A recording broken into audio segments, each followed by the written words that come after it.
Well, this episode has me kind of confused as hell because I don't know how the fuck am I supposed to feel about this one. Definitely starts off very calming because, it's just, with Father Zesta just completely out of the picture, then yes, it'll start causing a few problems here and there. But we got people who want to basically take over Father Zesta's role as the priest.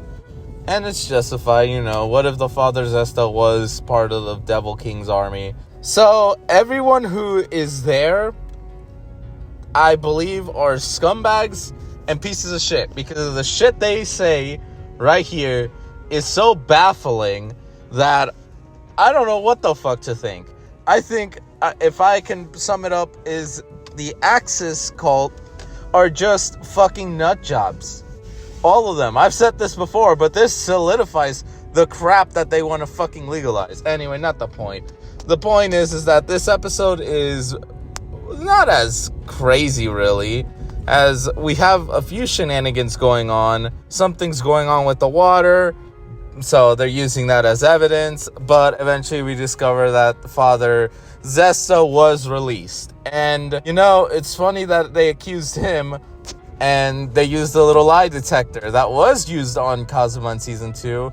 And guess by who? By the same fucking one who was probably as serious as she was with Kazuma, only for all of them to be basically him telling the truth. Which, her expression of just being wrong, well, I could say again, but this is probably first before Kazuma's situation.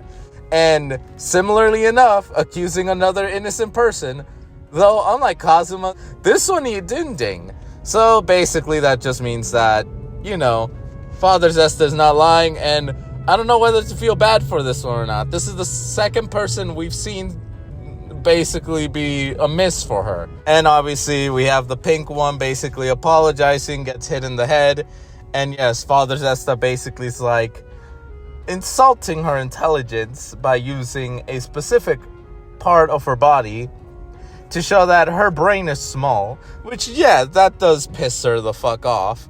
So, we eventually meet with the demon once again.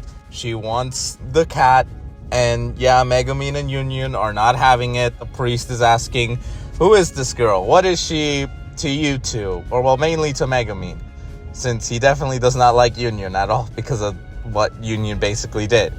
And what's funny about this is he's just sexualizing her, and that pisses her off.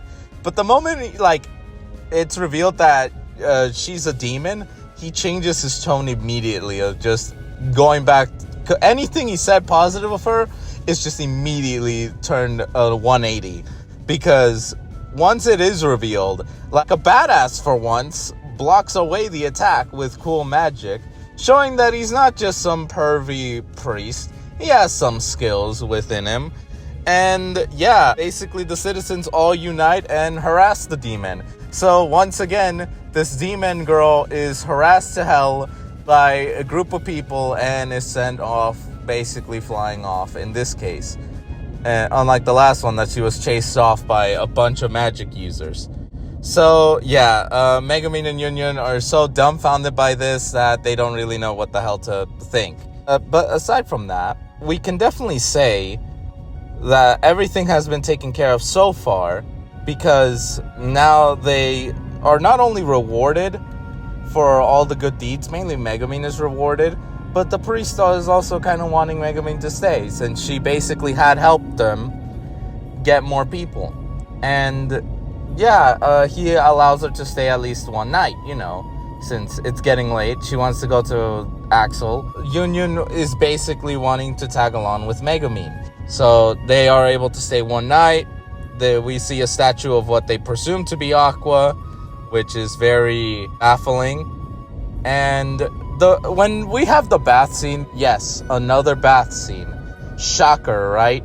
Anyway, when we have another bath scene, I don't know why the fuck the priestess has to basically mention that she's bathing with a lolly and her predatory fucking gaze. That just makes me want to fucking call 911 on her ass. But anyway, they're basically talking about the bath stuff, how it's crowded, there's not a lot of room and stuff. she's acting completely fucking suspicious to hell. And Megumin's like, you know what? Let's make it bigger. And uses another amazing visual explosion, basically being the cause for the large-ass bath pool that they interact when she brings her group into the city in Season 2. We basically get another explosion, which also ties into Season 2. We have a few references to Season 2, basically.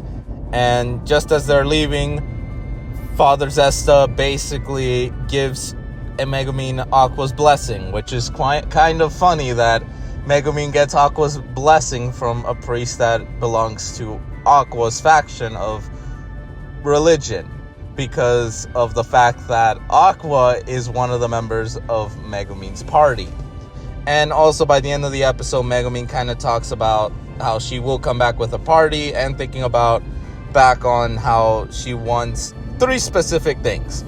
A reliable and courageous leader, which is supposed to be, well, what Cosmo is supposed to be, which he technically is of sorts. A sturdy frontline fighter, which Darkness is technically that. It is not wrong that is that. A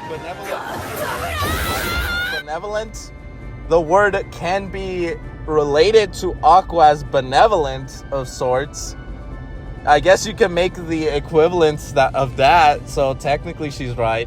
And then she wants to be the one that will make sure to deliver them certain victory. A intelligent one of the group. One who can analyze. And, I mean, she sorta is, but I guess, it's just funny, the references to what we already know of just what her party is. A mess of people that on their own are useless, but together, somehow, some way, they work. And yeah, the episode ends on a high note. So I'm obviously curious what events are going to lead to Megumin versus the demon girl that's after her cat. You know what? What an episode. That's all I could say. What an episode.